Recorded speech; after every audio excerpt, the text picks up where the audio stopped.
2 Samuel pasal 13. Amnon dan Tamar. Sesudah itu terjadilah yang berikut. Absalom bin Daud mempunyai seorang adik perempuan yang cantik, namanya Tamar, dan Amnon bin Daud jatuh cinta kepadanya. Hati Amnon sangat tergoda, sehingga ia jatuh sakit karena Tamar, saudaranya itu. Sebab anak perempuan itu masih perawan dan menurut anggapan Amnon mustahil untuk melakukan sesuatu terhadap dia. Amnon mempunyai seorang sahabat bernama Yonadab, anak Simea, kakak Daud. Yonadab itu seorang yang sangat cerdik. Katanya kepada Amnon, "Hai anak raja, mengapa engkau demikian merana setiap pagi? Tidakkah lebih baik engkau memberitahukannya kepadaku?" Kata Amnon kepadanya, "Aku cinta kepada Tamar, adik perempuan Absalom, saudaraku itu." Lalu berkatalah Yonadab kepadanya, "Berbaringlah di tempat tidurmu,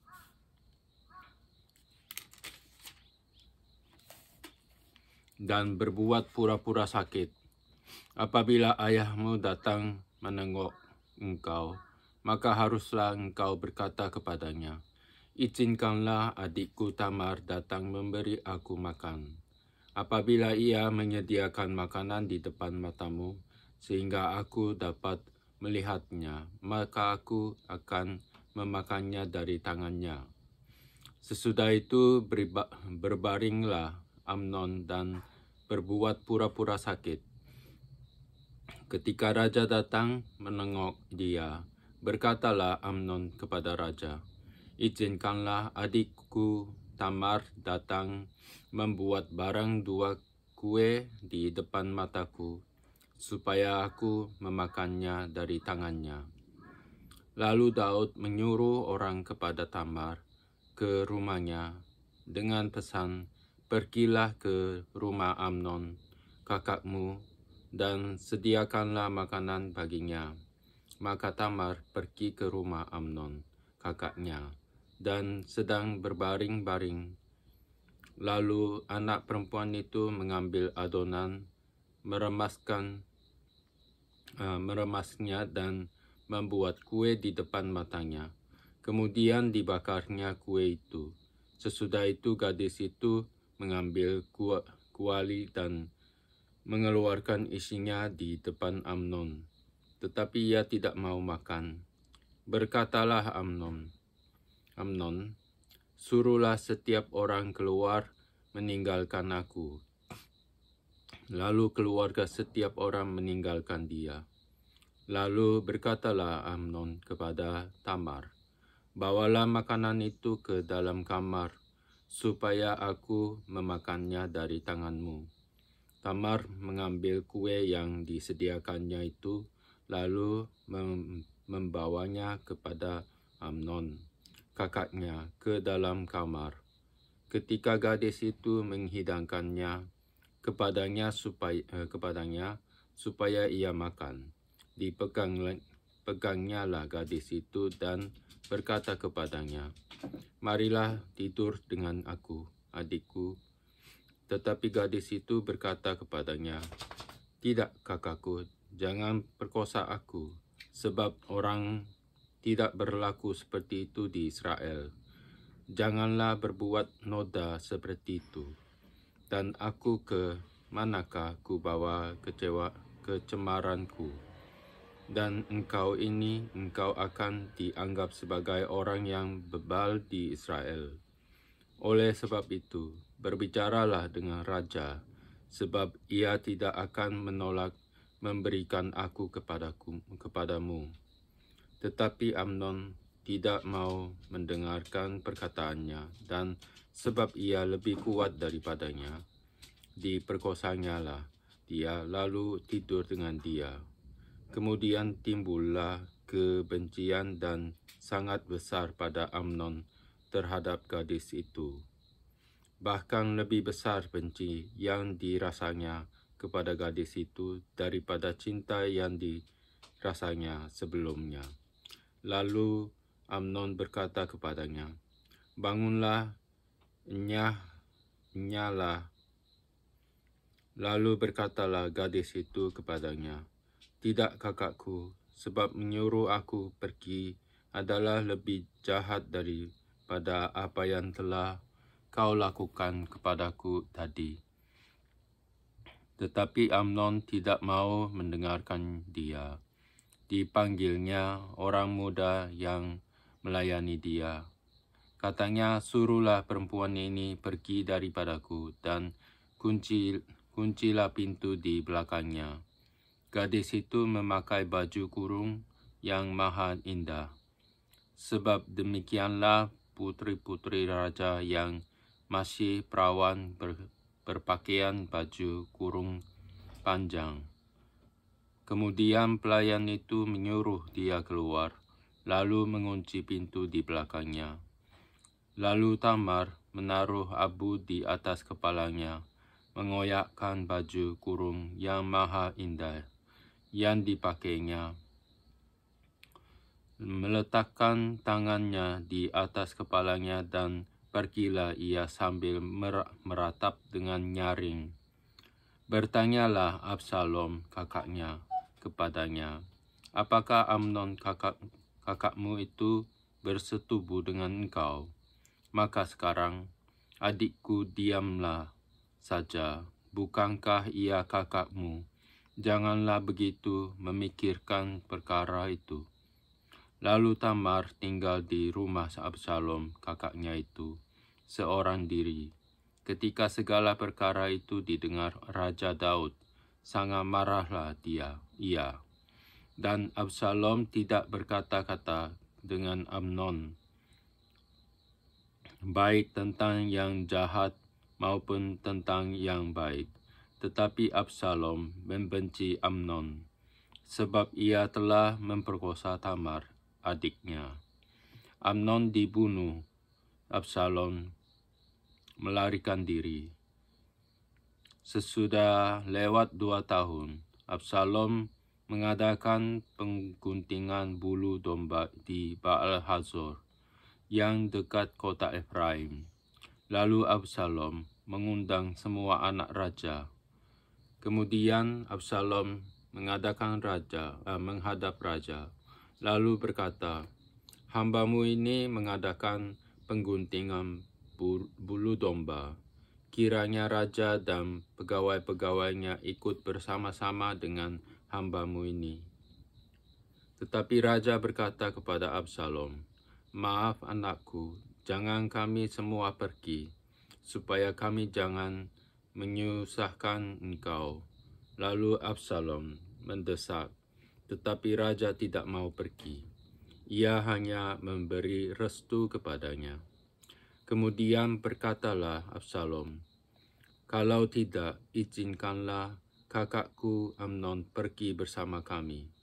Tetapi raja menjawabnya, "Apa gunanya ia pergi bersama-sama dengan engkau?" Tetapi ketika Absalom mendesak, diizinkannyalah Amnon dan semua anak raja pergi beserta dia. Lalu Absalom memerintahkan orang-orangnya demikian, "Perhatikan, apabila hati Amnon menjadi gembira karena anggur, dan aku berkata kepadamu, 'Paranglah Amnon,' maka haruslah kamu membunuh dia. Jangan takut, bukankah aku yang memerintahkannya kepadamu? Kuatkanlah hatimu dan tunjukkanlah dirimu sebagai orang yang gagah perkasa." Orang-orang Absalom memperlakukan Amnon seperti yang diperintahkan Absalom. Lalu bangunlah semua anak raja itu. Mereka menaiki bagalnya masing-masing dan melarikan diri. Mereka masih di tengah jalan ketika kabar sampai kepada Daud demikian, Absalom telah membunuh semua anak raja tidak ada seorang pun dari mereka yang lolos. Lalu bangunlah raja, dikoyakkannya pakaiannya, dan berbaring di lantai. Dan semua pegawainya yang hadir padanya mengoyakkan pakaian mereka. Maka berbicaralah Yonadab anak Simea, kakak Daud, katanya, "Janganlah tuanku menyangka bahwa semua orang muda anak-anak raja itu telah dibunuh, hanya Amnon yang mati, sebab hal itu telah terlihat pada air muka Absalom, sejak Amnon memperkosa Tamar adiknya. Jadi janganlah tuanku raja menaruh pikiran dalam hatinya bahwa semua anak raja itu sudah mati, sebab hanya Amnon yang mati." Absalom melarikan diri ketika orang yang berjaga-jaga melayangkan ke pandangnya, maka terlihat olehnya sejumlah besar orang datang dari jurusan Horonaim, sepanjang sisi pegunungan. Berkatalah Yonadab kepada raja, "Lihat, anak-anak raja datang. Benar seperti kata hambamu ini." Baru saja ia habis berkata, datanglah anak-anak raja itu. Mereka menangis dengan suara nyaring. Juga raja dan semua pegawainya menangis dengan amat keras. Absalom telah melarikan diri dan telah pergi kepada Talmai bin Amihud, raja negeri Gesur. Dan Daud berduka cita berhari-hari lamanya karena anaknya itu. Absalom telah melarikan diri dan telah pergi ke Gesur. Ia tinggal di sana 3 tahun lamanya. Lalu raja tidak lagi marah terhadap Absalom, sebab kesedihan hatinya karena kematian Amnon telah surut. Pasal 14. Absalom kembali.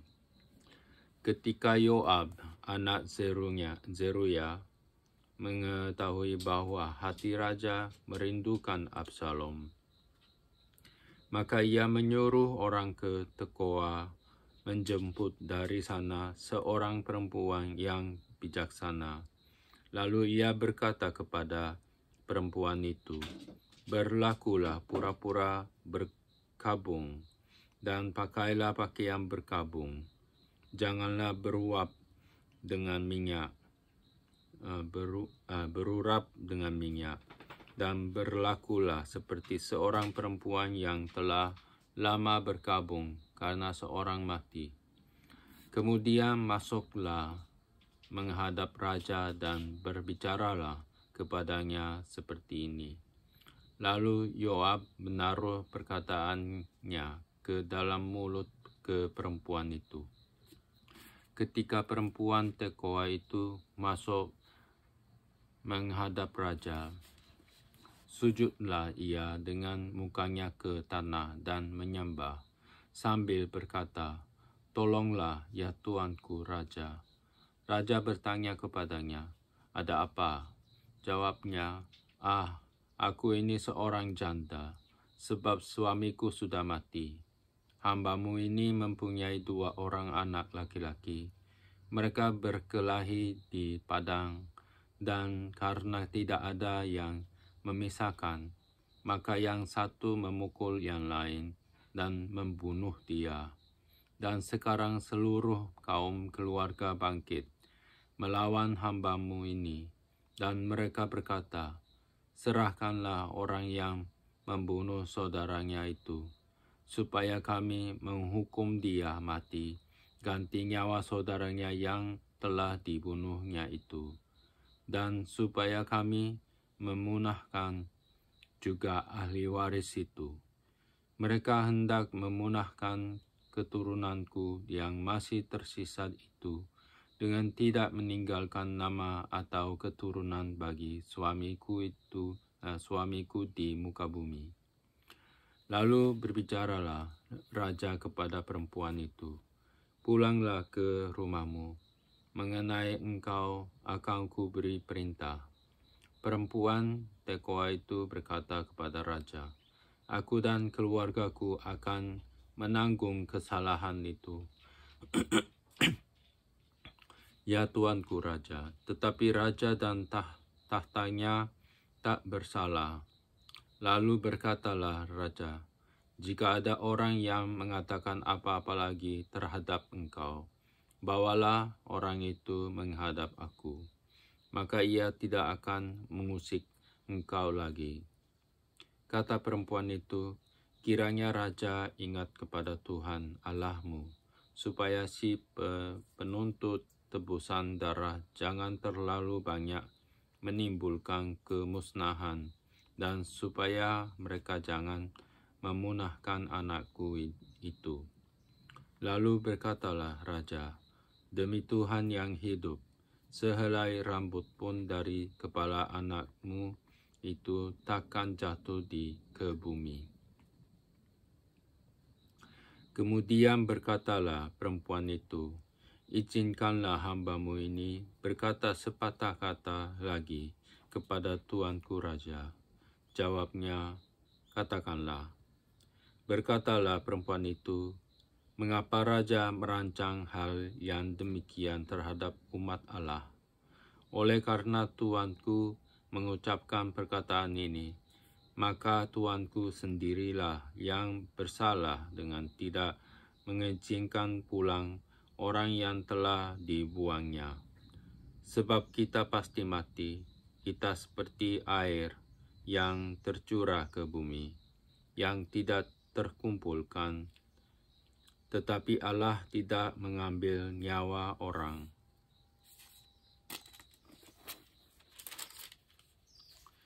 Melainkan ia merancang supaya seorang yang terbuang jangan tinggal terbuang daripadanya.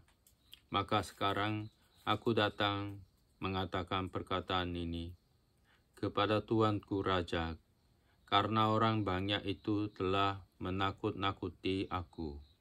Sebab itu pikir hambamu ini, baiklah aku berbicara dahulu dengan raja. Mungkin raja mengabulkan permohonan hambanya ini. Sebab raja akan mendengarkan aku dan akan melepaskan hambanya ini dari tangan orang yang hendak memunahkan aku dan anakku bersama-sama dari milik pusaka Allah.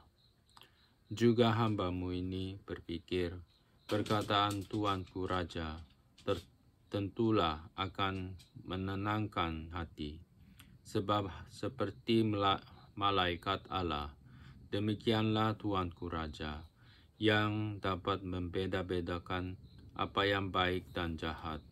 Dan Tuhan Allahmu kiranya menyertai tuanku. Lalu raja menjawab, katanya kepada perempuan itu, baiklah, jangan sembunyikan kepadaku apa yang hendak ku tanyakan kepadamu. Kata perempuan itu, berkatalah kiranya tuanku raja. Kemudian bertanyalah raja, adakah Yoab campur tangan dengan engkau dalam semuanya ini? Perempuan itu menjawab, demi hidupmu, tuanku raja, tidaklah mungkin untuk menyimpang ke kanan atau ke kiri dari segala yang tuanku raja katakan. Sesungguhnya hambamu Yoab yang memerintahkan daku, dialah yang menaruh ke dalam mulut hambamu segala perkataan ini, dengan maksud untuk mengubah rupa perkara itu. Maka hambamu Yoab melakukan perkara ini. Tetapi tuanku bijaksana sama seperti malaikat Allah, sehingga mengetahui semua yang terjadi di bumi. Sesudah itu berkatalah raja kepada Yoab, baik, ku kabulkan permohonan ini. Pergilah, bawalah kembali orang muda Absalom itu. Lalu sujudlah Yoab dengan mukanya ke tanah dan menyembah sambil memohon berkat bagi raja. Dan Yoab berkata, "Pada hari ini hambamu mengetahui bahwa tuanku raja suka kepada hamba, karena tuanku telah mengabulkan permohonan hambamu ini." Lalu bangunlah Yoab, ia pergi ke Gesur dan membawa Absalom ke Yerusalem. Tetapi berkatalah raja, ia harus pergi ke rumahnya sendiri. Jangan ia datang ke hadapanku. Jadi pergilah Absalom ke rumahnya sendiri dan tidak datang ke hadapan raja. Di seluruh Israel tidak ada begitu banyak dipuji kecantikannya seperti Absalom. Dari telapak kakinya sampai ujung kepalanya tidak ada cacat padanya. Apabila ia mencukur rambutnya, pada akhir tiap-tiap tahun ia mencukurnya karena menjadi terlalu berat baginya. Maka ditimbangnya rambutnya itu 200 sikal beratnya, menurut batu timbangan raja. Bagi Absalom lahir 3 orang anak laki-laki dan seorang anak perempuan yang bernama Tamar. Ia seorang perempuan yang cantik. Setelah Absalom diam di Yerusalem genap 2 tahun lamanya, dengan tidak datang ke hadapan raja, maka Absalom menyuruh memanggil Yoab untuk diutus kepada raja. Tetapi ia tidak mau datang kepadanya. Kemudian disuruhnya memanggil dia lagi untuk kedua kalinya, tetapi ia tidak mau datang. Lalu berkatalah ia kepada hamba-hambanya, "Lihat, ladang Yoab ada di sisi ladangku, dan di sana ada jelainya. Pergilah, bakarlah itu." Maka hamba-hamba Absalom membakar ladang itu. Lalu Yoab pergi mendapatkan Absalom ke rumahnya dan bertanya kepadanya, "Mengapa hamba-hambamu membakar ladang kepunyaanku itu?" Jawab Absalom kepada Yoab, "Ya, aku telah menyuruh orang kepadamu, mengatakan, 'Datanglah kemari, supaya aku mengutus engkau kepada raja untuk mengatakan, apa gunanya aku datang dari Gesur? Lebih baik aku masih tinggal di sana.' Maka sekarang aku mau datang ke hadapan raja. Jika aku bersalah, biarlah ia menghukum aku mati." Kemudian masuklah Yoab menghadap raja dan memberitahukan hal itu kepadanya. Raja memanggil Absalom dan ia masuk menghadap raja, lalu sujud ke hadapan raja dengan mukanya ke tanah. Lalu raja mencium Absalom. Pasal 15. Absalom mengadakan persepakatan gelap.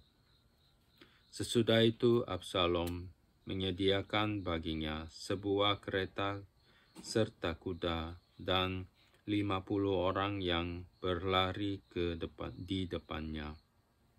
Maka setiap pagi berdirilah Absalom di tepi jalan yang menuju pintu gerbang. Setiap orang yang mempunyai perkara dan yang mau masuk menghadap raja untuk diadili perkaranya, orang itu dipanggil Absalom dan ditanyai, "Dari kota manakah engkau?" Apabila ia menjawab, "Hambamu ini datang dari suku Israel anu," maka berkatalah Absalom kepadanya, "Lihat, perkaramu itu baik dan benar, tetapi dari pihak raja tidak ada seorang pun yang mau mendengarkan engkau." Lagi kata Absalom, sekiranya aku diangkat menjadi hakim di negeri ini, maka setiap orang yang mempunyai perkara atau pertikaian hukum boleh datang kepadaku, dan aku akan menyelesaikan perkaranya dengan adil.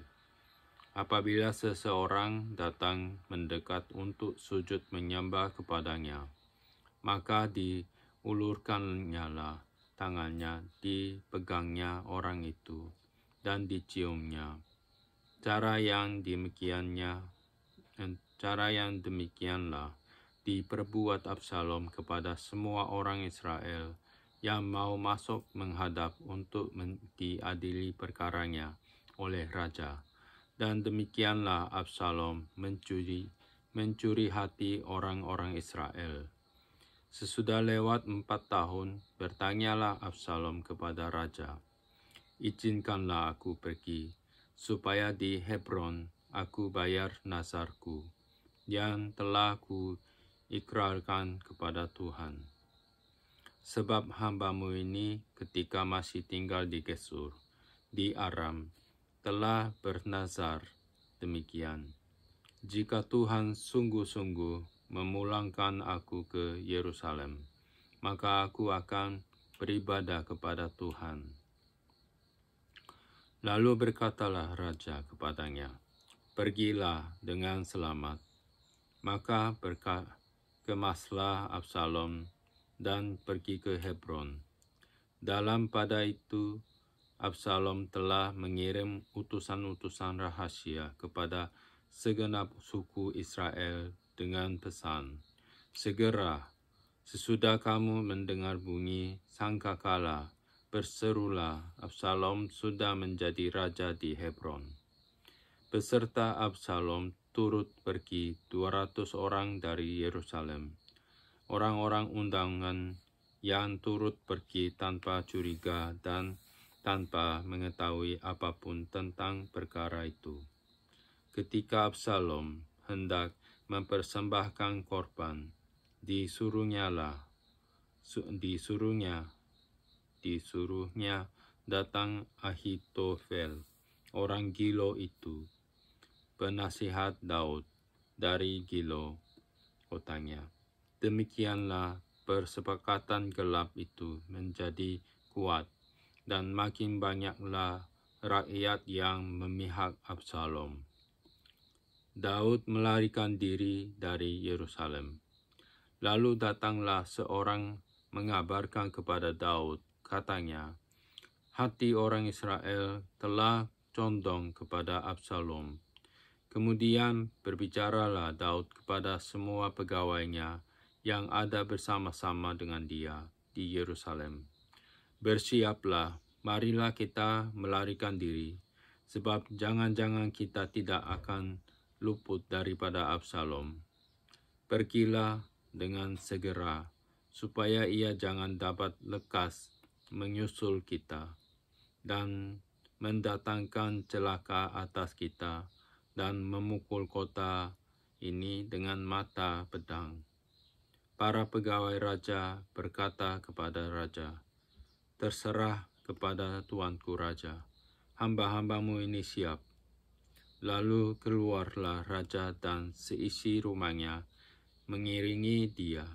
10 orang gundik ditinggalkan raja untuk menunggui istana.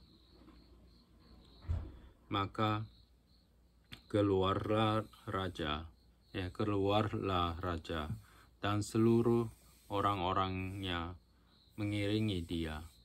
Dekat rumah yang terakhir mereka berhenti, sedang semua pegawainya berjalan melewatinya.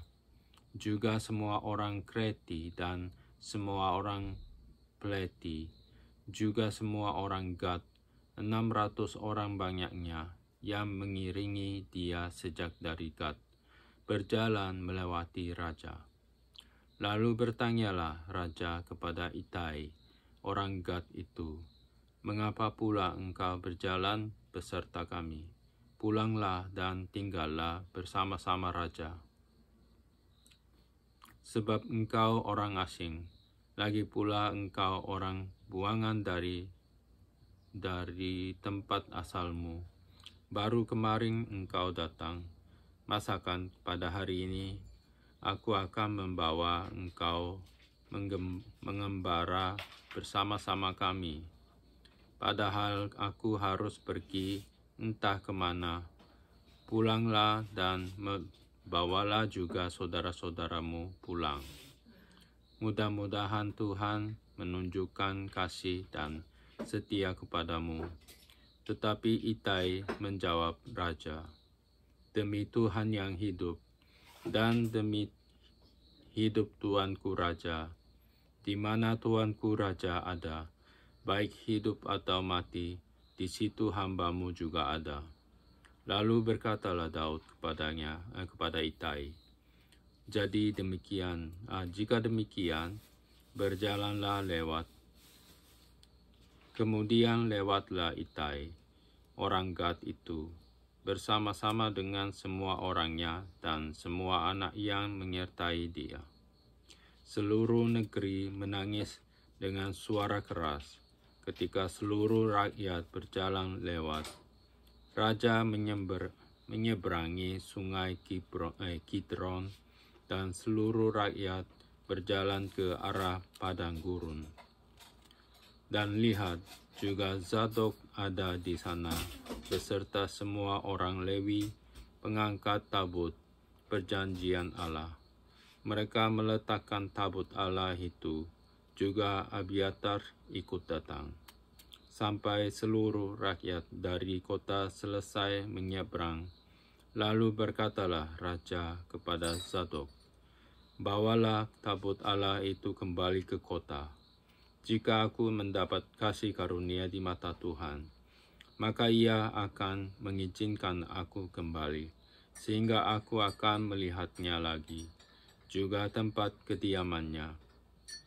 Tetapi jika ia berfirman begini, aku tidak berkenan kepadamu, maka aku bersedia.